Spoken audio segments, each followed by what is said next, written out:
Marcus Thompson stood in front of his bedroom mirror, adjusting the plain blue collar of his delivery uniform. The logo of Thompson Logistics, the company he built from scratch over the past decade, was stitched neatly on the breast pocket. At 35, he'd achieved more than most people dreamed of, but success hadn't changed his fundamental belief in understanding every aspect of his business. The morning sun streamed through his apartment windows as he checked his reflection one last time. Instead of his usual tailored suits and designer watches, he wore the same uniform his drivers did every day: comfortable work boots, khaki cargo pants, and a blue company shirt. The only trace of his usual style was his well-maintained dreadlocks, tied neatly back. "Time to see how the other half lives," Marcus muttered to himself, grabbing his car keys. He'd been planning this undercover operation for weeks, wanting to experience firsthand what his delivery drivers dealt with daily. The idea had come to him during a quarterly review meeting when he noticed a rising number of complaint reports from certain neighborhoods and buildings. As he walked through his garage, passing his Mercedes and BMW, Marcus opted for the standard white delivery van. The vehicle was packed with real packages that needed to be delivered to various offices in downtown Seattle. He'd spent the previous evening studying the routes and delivery protocols, determined to do everything exactly as his employees did. The drive downtown was eye-opening. Other drivers cut him off more frequently than when he drove his luxury cars, and finding parking was a nightmare. The van's GPS system guided him through the busy streets as the morning rush hour traffic built up. Marcus made mental notes about everything: the traffic patterns, the challenge of finding loading zones, and the general stress of navigating a large vehicle through tight city streets. His first few deliveries went smoothly. A small law firm, a dentist's office, and local coffee shop all treated him with basic courtesy. The routine was simple: park, unload, scan packages, get signatures, and move on. Marcus found himself enjoying the physical aspect of the work, though he could feel the strain in his back from lifting boxes. As the morning progressed, Marcus checked his delivery schedule. His next stop was the newly constructed Cascade Tower, a prestigious 50-story building housing some of Seattle's top companies. The delivery manifest showed multiple packages for different offices throughout the building. This would be his biggest challenge yet. While waiting at a red light, Marcus pulled out his phone and checked his company's email. 3 new contracts had come in, including a potential deal with a major retail chain. Normally, he'd be excited about such news, but today he was more concerned about properly stacking his hand truck for efficient delivery. The van's radio played soft jazz as Marcus navigated through the increasingly busy streets. He thought about his journey, from growing up in a working-class family in Detroit to earning his business degree to starting Thompson Logistics with just 2 vans and a dream. Now his company employed over 200 people and operated in 3 states. Pulling into the loading zone near Cascade Tower, Marcus began organizing the packages on his hand truck. Each box was carefully arranged by floor number, just as he trained his drivers to do. The morning sun reflected off the building's glass exterior, making it shine like a beacon of success. Little did the people inside know that the man delivering their packages was the same one who signed their delivery service contracts. Marcus checked his appearance in the van's side mirror, making sure his uniform was presentable. He'd chosen to wear the standard company badge that only showed his first name and employee number, leaving off any indication of his true position. The weight of his usual responsibilities felt distant now, replaced by the immediate challenge of delivering packages efficiently and professionally. Taking a deep breath, he grabbed the handles of his fully loaded hand truck. The security desk was visible through the building's massive glass doors, and several well-dressed professionals were entering and exiting. Marcus straightened his shoulders and started walking toward the entrance, ready to experience what his drivers faced every day in these high-end buildings. A slight smile played on his lips as he approached the doors. If everything went according to plan, this undercover experience would help him improve his company's service and address any issues his drivers faced. What he didn't know was that his simple delivery route was about to turn into something much more significant, a moment that would spark an important conversation about prejudice in the corporate world. The moment Marcus stepped through Cascade Tower's revolving doors, the atmosphere shifted noticeably. The bustling lobby, with its marble floors and modern art installations, fell into a strange quiet. The security guard at the front desk, a heavy-set man named Frank Wilson, immediately straightened in his chair, his eyes narrowing as they followed Marcus's movements. Marcus approached the security desk professionally, pushing his hand truck loaded with packages. He'd done this countless times as a CEO, walking through high-end buildings with confidence. But today was different. Today he was just another delivery driver, and he could feel the weight of suspicious stares on his back. "Delivery for multiple floors," Marcus said politely, reaching for his ID badge. Before he could even show it, Frank held up his hand in a stopping motion. "Service entrances around back," Frank stated firmly, not even looking at the delivery manifest Marcus was trying to show him. "All deliveries must go through the loading dock. It's policy." Marcus kept his voice steady as he replied, "I checked the building guidelines before arriving. Regular courier services are permitted to use the main entrance for multiple floor deliveries." He pulled out his tablet, showing the building's own documentation, which he'd studied carefully the night before. 2 more security guards appeared, seemingly from nowhere, positioning themselves on either side of Marcus. Their hands rested casually on their belts, but their stance was anything but casual. A small crowd of office workers had gathered near the elevator banks, some openly staring, others pretending not to watch while whispering to each other. "Listen," Frank said, his voice dropping lower. "I don't care what that tablet says. We've had some issues recently, and we're not taking any chances. You need to go around back." A young woman in an expensive business suit stepped forward from the crowd. Diana Chen, according to her name badge, appeared to be heading to her office but stopped to watch the scene unfold. For a moment, Marcus thought she might speak up, but she just lowered her eyes and hurried past, clutching her designer handbag closer. Marcus remained calm, though his heart was racing. He'd experienced similar situations before, but it had been years. Back when he was first starting his business. He hadn't expected such blatant discrimination in 2025, especially not in a supposedly progressive city like Seattle. "I have proper identification and documentation," Marcus explained, his voice steady but firm. He pulled out his driver's license and company ID. "These packages are expected by several offices upstairs. I'm just trying to do my job." A new voice cut through the tension. "What seems to be the problem here?" Karen Whitman, an office manager from the 32nd floor, clicked across the lobby in her high heels. She had that look Marcus had seen countless times, the one that said she was ready to speak to a manager. "Ma'am, everything is under control," one of the security guards started to say, but Karen wasn't interested in his response. "I've been watching this situation from over there," she said, pointing to the coffee shop in the lobby. "And I have to say, I'm concerned about the type of people being allowed in our building lately." She emphasized the word type while giving Marcus a pointed look. Marcus felt his hands tighten on the handle of his hand truck. In his pocket, his phone buzzed, probably another business email about the contracts he should be reviewing. Instead, he was here, being treated like an intruder in a building where his company delivered hundreds of packages weekly.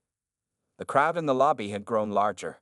Some people were openly recording the incident on their phones, while others pretended to be busy with their own conversations.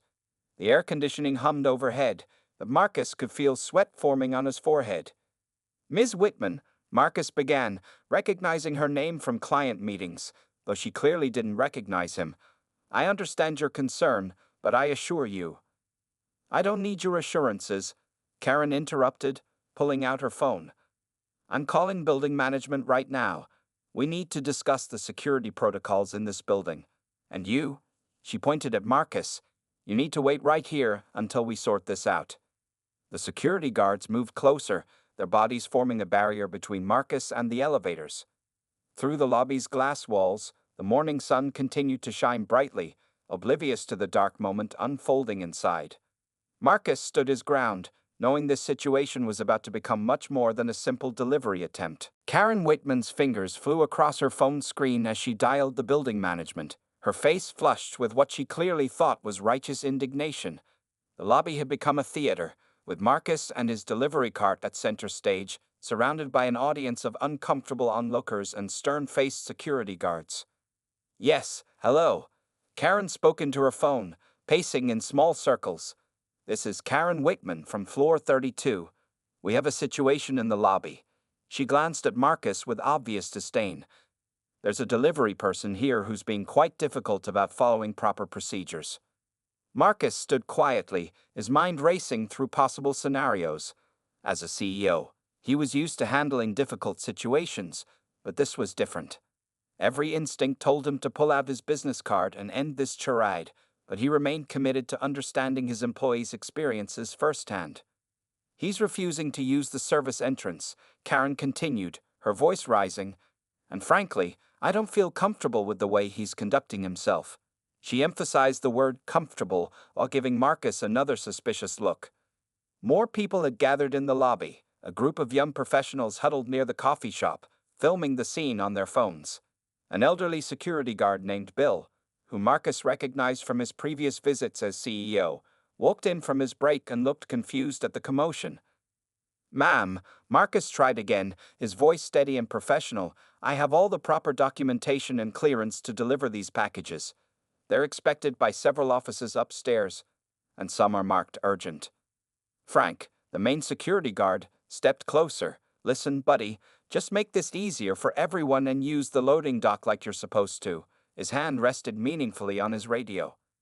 A young intern from one of the law firms upstairs dropped her coffee cup, the sound of it hitting the marble floor echoing through the tense lobby.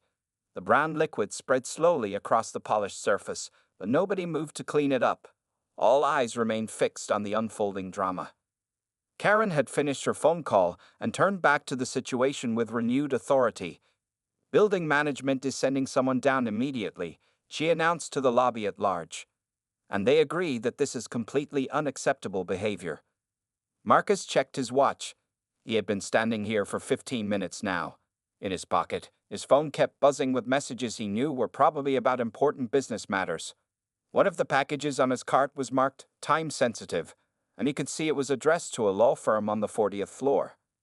"I don't understand what behavior is unacceptable," Marcus said calmly, looking Karen directly in the eyes. "I'm following all proper protocols and simply trying to deliver packages to your offices." "Don't take that tone with me," Karen snapped, her face reddening further. "I've worked in this building for 7 years, and I know every delivery person who comes through here. I'd never seen you before, and you're not following standard procedures." The elderly security guard, Bill, had moved closer to the scene, his face showing growing recognition as he looked at Marcus. But before he could speak, Karen raised her hand dramatically. "Furthermore," she continued, her voice carrying across the lobby, "I've already had to deal with 3 suspicious persons this week, and I'm not about to let this building's standards slip any further." A few people in the crowd shifted uncomfortably at her words. Diana Chen, the young woman from earlier, had returned from her office and was watching the scene with visible distress, apparently torn between speaking up and staying quiet. Marcus took a deep breath, maintaining his professional demeanor. "Ms. Whitman, could you please explain what makes me suspicious? I'm wearing a proper uniform, carrying proper ID, and following building guidelines." "Well, that's not. It's just that." Karen stumbled over her words, suddenly aware of how the crowd was watching her. She straightened her blazer and regained her composure. "It's not about any one thing. It's about maintaining proper standards and security protocols." Just then, the elevator dinged, and the building manager stepped out. Karen's face lit up with triumph, expecting immediate support for her position. But as the manager approached, his eyes widened in recognition. He had met Marcus Thompson before, though not in this context. The lobby fell silent as the building manager opened his mouth to speak, about to change the entire dynamic of the situation. The building manager, Robert Martinez, took 3 steps toward the group before stopping abruptly. His mouth opened, then closed, as he processed the scene before him. Marcus could see the confusion in his eyes. The last time they'd met, Marcus had been wearing a tailored suit in a boardroom, not a delivery uniform in the lobby. "Ms. Whitman," Robert began carefully, "what exactly is the situation here?" He glanced at Marcus again, clearly unsure whether to acknowledge their previous acquaintance. Before Karen could respond, another security guard appeared from the stairwell. "Sir, we've called the police. They'll be here in 5 minutes." The announcement sent a ripple through the watching crowd. Marcus felt his heart rate increase. This was escalating far beyond what he'd expected when he'd started his undercover mission this morning. The packages on his cart suddenly felt like lead weights, anchoring him to this spot in the marble lobby. The police? Robert asked, his voice sharp. Who authorized that call? Karen stepped forward, her heels clicking on the marble floor.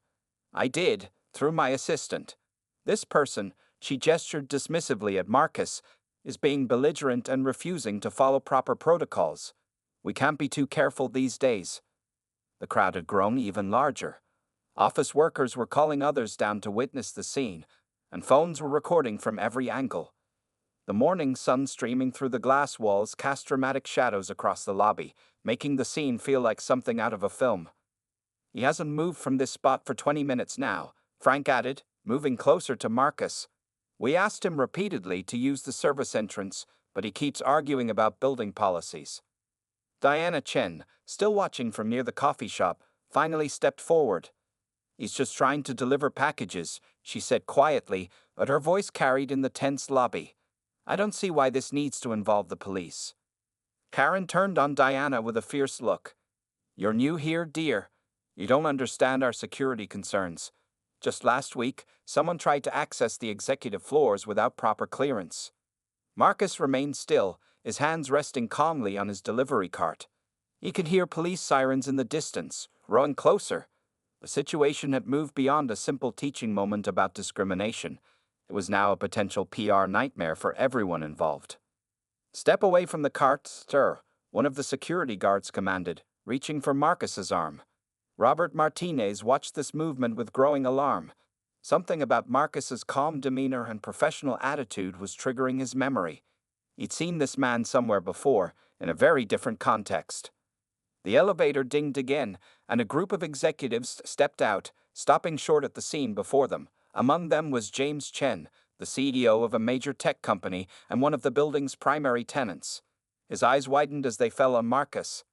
The first police officer pushed through the revolving door, followed by his partner. The crowd parted to let them through, phone still recording every moment. The morning sun caught their badges as they approached the scene. What seems to be the problem here? The first officer asked, looking between Karen, the security guards, and Marcus. Karen stepped forward eagerly. This delivery person is refusing to follow building protocols and has been increasingly confrontational. We have strict security measures in place, and he's violating them. The second officer moved toward Marcus. Sir, can I see some identification? Marcus reached slowly for his wallet, maintaining his calm demeanor. The entire lobby seemed to hold its breath. He could end this all now by revealing his true identity, but something made him pause. This moment, as uncomfortable as it was, needed to happen. Officers, Robert Martinez started to say, finally finding his voice. But before he could continue, James Chen stepped forward from the group of executives. The tech CEO's face showed recognition, confusion, and then understanding as he looked at Marcus in his delivery uniform. The pieces were falling into place, and the dynamic in the lobby was about to shift dramatically. Just as James Chen opened his mouth to speak, Karen Whitman raised her voice again. Officers, I want this person removed from the building immediately. He's making everyone uncomfortable, and we can't risk. But she never finished her sentence, because James Chen's next words would change everything. Marcus Thompson. James Chen's voice cut through the tension like a knife. Is that really you? The lobby fell into complete silence. Karen Whitman's mouth hung open mid-sentence, her face draining of color. The police officers paused, looking between James Chen and Marcus with confusion. Hello, James. Marcus replied calmly, a slight smile playing at the corners of his mouth. Good to see you again. How did the merger talks go last week? James Chen laughed, walking forward to shake Marcus's hand. They went well, thanks to your company's exceptional logistics support. He turned to address the stunned crowd. Everyone, this is Marcus Thompson, CEO and founder of Thompson Logistics. Our company's just signed a multi-million-dollar contract last month. The security guards slowly lowered their hands from their radios. Frank, the main guard, took several steps backward, his face turning pale. The phones recording the scene remained up, but now for an entirely different reason. I don't understand, Karen stammered, looking between James and Marcus. But he's delivering packages, in a uniform. Yes, I am, Marcus replied, his voice steady and professional. I make it a point to regularly work alongside my delivery drivers to understand their daily experiences. It's been quite educational. He glanced meaningfully around the lobby. Robert Martinez, the building manager, finally found his voice. Officers, I apologize for this misunderstanding. Mr. Thompson is indeed the CEO of our building's primary delivery service provider. There's no need for police intervention. The police officers nodded, clearly relieved to avoid a potentially problematic situation. As they turned to leave, one of them shot Karen a disapproving look. Diana Chen, who had spoken up earlier, stepped forward again. Mr. Thompson, I'm so sorry for not saying something sooner. I knew this wasn't right, but her voice trailed off. It's okay, Miss Chen, Marcus assured her. Your speaking up at all showed courage. Sometimes that's all it takes to start changing things. The crowd in the lobby had grown even larger, with people from upper floors coming down to witness the scene. Whispers spread rapidly as the truth about Marcus's identity circulated. Several executives who had previously ignored the situation now tried to catch his eye, offering apologetic smiles. James Chen placed a hand on Marcus's shoulder. I have to say, Marcus, this is exactly why I wanted to work with your company. You understand the importance of seeing things from every perspective. He turned to Karen, his expression stern. Ms. Whitman, I believe we need to have a serious discussion about appropriate behavior in this building. Karen's face had turned from pale to bright red. She clutched her designer handbag like a shield. I was just trying to maintain security protocols, she whispered, but her voice lacked its earlier confidence. Interesting, Marcus replied, his voice level but firm. Because I've reviewed those protocols extensively, and nowhere do they mention discriminating against delivery personnel or calling the police without cause. The elderly security guard, Bill, stepped forward. Mr. Thompson, sir, I recognized you earlier but wasn't sure if I should say anything. I'm sorry for not stepping in. Marcus nodded acknowledgement to Bill before addressing the entire lobby. I came here today to understand what my drivers experience. What I've witnessed is unfortunately not surprising, but it is disappointing. This isn't just about me. It's about every delivery person, maintenance worker, and service provider who walks through these doors. James Chen turned to Robert Martinez. I think we need an emergency meeting of the building's tenant board. Today, the building manager nodded quickly, already pulling out his phone. The morning sun had risen higher now, flooding the lobby with bright light. The same marble floors that had felt like a stage for confrontation now seemed to shine with possibility for change. Marcus's phone buzzed again in his pocket, probably more business matters waiting for his attention. Now, Marcus said, gripping his delivery cart handle, if everyone's satisfied with my credentials, I have packages to deliver. These won't deliver themselves to the 40th floor. He glanced at his watch and added with a slight smile, I'm already behind schedule. The crowd parted like the Red Sea, creating a clear path to the elevators. As Marcus wheeled his cart forward, he could feel the weight of dozens of eyes on him, but now those eyes held a very different kind of attention. Karen Whitman sat in her office on the 32nd floor, staring at her blank computer screen. The events from the lobby kept replaying in her mind. Her hands trembled slightly as she read the email that had just arrived from building management. An emergency meeting was scheduled for 2 p.m. to discuss recent events and workplace conduct. Meanwhile, word of the incident spread through the building like wildfire. Office workers gathered in break rooms and hallways, sharing videos they captured. Some had already posted the footage on social media, where it was gaining traction rapidly. Did you hear? A junior associate whispered to her colleague. The delivery guy they tried to throw out, he owns the whole company, Thompson Logistics. They handle deliveries for half the businesses in Seattle. Down in the lobby, Frank and the other security guards huddled near their desk, looking thoroughly chastened. The morning's events had shaken their usual confidence. Bill, the elderly guard, kept shaking his head. I tried to tell you, Bill muttered to Frank. I've seen Mr. Thompson here before, in business meetings, but you wouldn't listen. On the 40th floor, Marcus continued his deliveries as if nothing unusual had happened. He moved efficiently from office to office, scanning packages and collecting signatures. Employees who had ignored him earlier now scrambled to hold doors open and greet him warmly. Mr. Thompson, a young secretary called out as he delivered a package to her law firm. I just wanted to say, what happened downstairs? It was wrong. We're not all like that here. Marcus gave her a kind smile. I know. Change happens when good people speak up. Remember that.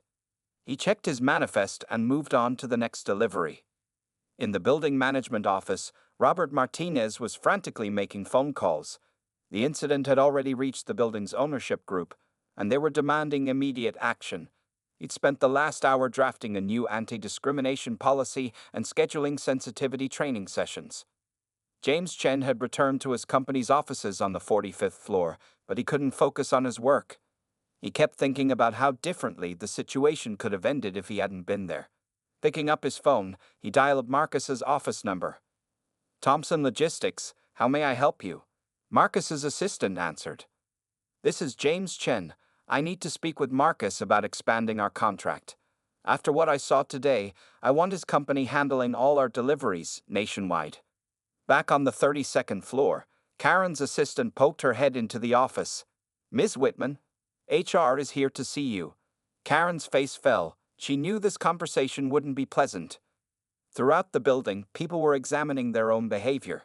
Diana Chen sat at her desk, writing a long email to her team about the importance of speaking up against discrimination. The young professionals who had filmed the incident were now having serious discussions about privilege and responsibility. Around noon, Marcus finished his delivery route. As he walked back to his van, several building employees stopped him to apologize or express their support. He listened to each one, maintaining his professional demeanor while encouraging them to think about how they could make their workplace more inclusive. In the parking garage, Marcus finally allowed himself a moment to process the morning's events. He pulled out his phone and called his operations manager. Jerry, I need you to pull all the incident reports from the past 6 months. Every complaint, every difficult delivery, everything. We need to look for patterns. As Marcus drove back to his office, the city streets looked different somehow. The same route he traveled that morning now felt heavy with purpose. His simple undercover mission had turned into something much more significant, a catalyst for change. At 1:55 p.m., the conference room on the 50th floor began filling up with building tenants, management, and security personnel. Karen sat in the back, trying to make herself invisible. Robert Martinez stood at the front, preparing to lead what would be one of the most important meetings in the building's history. Just before the meeting began, everyone's phones buzzed simultaneously. The local news had picked up the story. The headline read, CEO's undercover boss moment exposes discrimination at premium office tower. The afternoon sun cast long shadows through the conference room windows as Robert Martinez cleared his throat to begin the meeting. The events of the morning had set in motion changes that would ripple far beyond the walls of Cascade Tower, and everyone in that room knew it. Marcus sat at the head of the conference table in Cascade Tower's largest meeting room. The afternoon sun streamed through the floor-to-ceiling windows, illuminating the faces of everyone gathered there. Building management, security personnel, office managers, and corporate representatives filled every seat, with some people standing against the walls. Robert Martinez had just finished presenting the morning's incident timeline, his voice shaking slightly as he detailed the events. Karen Whitman sat in the far corner, looking smaller than ever in her expensive blazer. The room fell silent as Marcus stood up to speak. Thank you all for coming, he began, his voice calm but commanding. What happened this morning was unfortunate, but it presents us with an opportunity.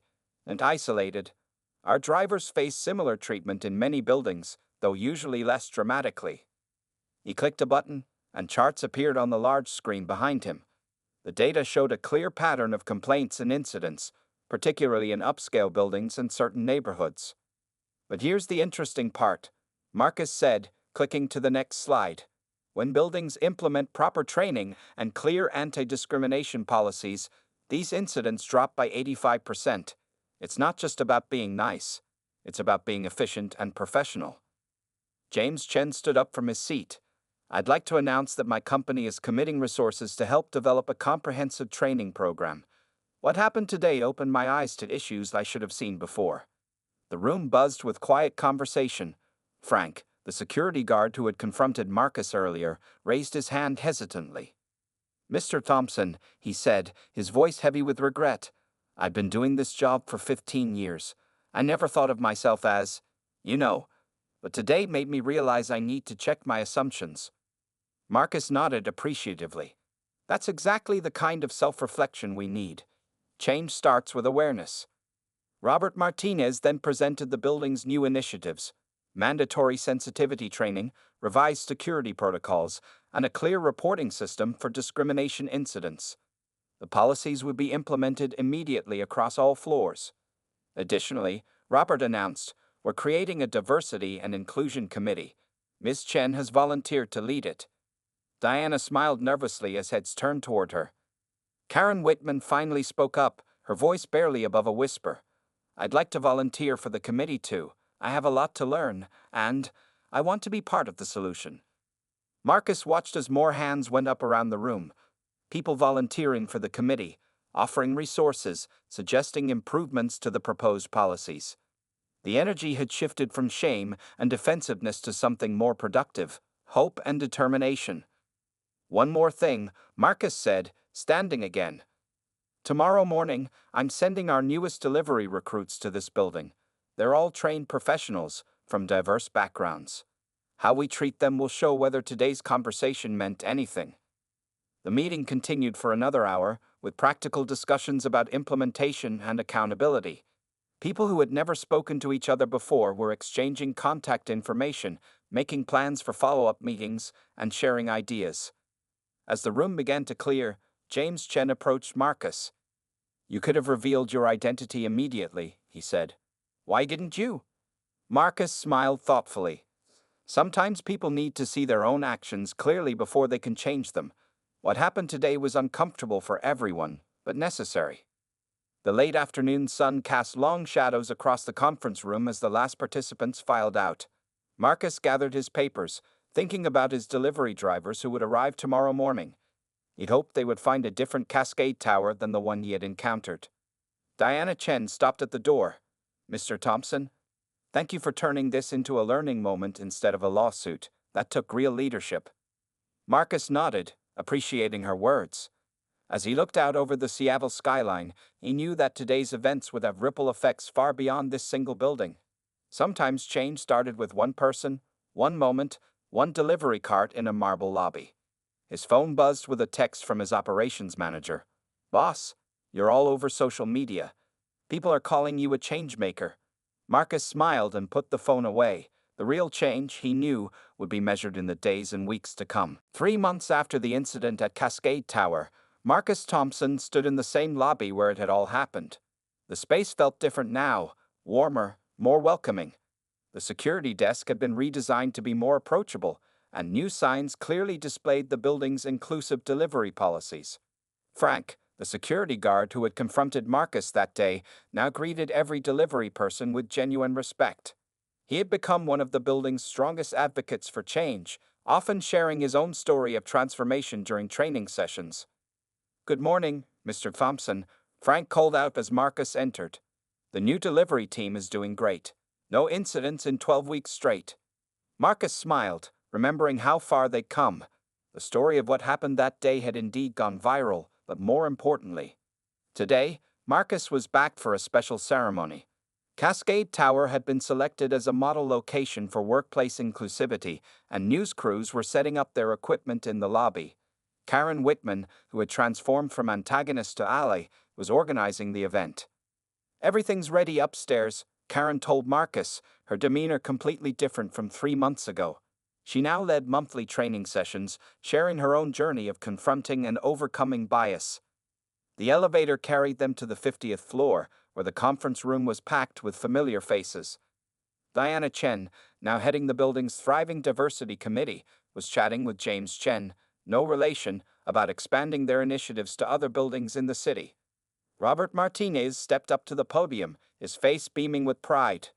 3 months ago, an incident in our lobby could have become a scandal. Instead, thanks to Marcus Thompson's leadership, it became a catalyst for positive change. The audience applauded as Marcus took the stage. Looking out at the crowd, he saw delivery drivers sitting next to executives, security guards sharing tables with office managers. The hierarchies that had once seemed so rigid had begun to dissolve. Real change, Marcus began, doesn't happen in a single moment. It happens in the small decisions we make every day, in how we treat each other, in whether we speak up or stay silent. He gestured to a group of Thompson Logistics drivers in the audience. Our delivery team now reports a 90% improvement in how they're treated across all buildings in Seattle. Other cities are adopting our training programs. What happened here is spreading. Local news cameras rolled as Marcus unveiled the building's new certification as a model workplace for inclusion. The plaque would hang in the lobby, reminding everyone of their commitment to change. After the ceremony, Diana Chen approached Marcus with exciting news. The Diversity Committee's recommendations have been adopted by 15 other buildings in downtown Seattle. We're actually making a difference. Karen Whitman, who had once called the police on Marcus, now ran the building's most successful sensitivity training program. "I never thought I'd say this," she told a reporter, "but that day changed my life. It made me confront things about myself I hadn't wanted to see." As the crowd mingled during the reception, Marcus noticed something remarkable. People from different backgrounds, positions, and companies were talking openly about their experiences, sharing stories, and making plans for further improvements. James Chen pulled Marcus aside. "Remember when I said I wanted your company handling all our deliveries nationwide? Well, it's official. The board approved it this morning. Your approach to change management impressed them." Outside the building, a new batch of delivery drivers was arriving for their afternoon rounds. They walked through the lobby with confidence, greeted with respect by security and office workers alike. The change was visible, tangible, real. Marcus checked his phone. Another company wanted to know if he would speak at their corporate retreat about workplace transformation. His simple undercover mission had evolved into a movement for change that was spreading across the business community. As the sun began to set over Seattle, Marcus took one last look around the lobby before leaving. The marble floors that had once felt like a stage for confrontation now reflected the warm glow of progress. Bill, the elderly security guard who had recognized him that day, gave him a knowing smile. "Sometimes," Bill said, "the best leadership lessons come disguised as delivery packages." Marcus nodded, thinking about how a single morning had sparked such widespread change. As he walked out through the revolving doors, he saw his reflection in the glass, still the same person, but now a symbol of something larger than himself, the power of turning a moment of discrimination into an opportunity for transformation.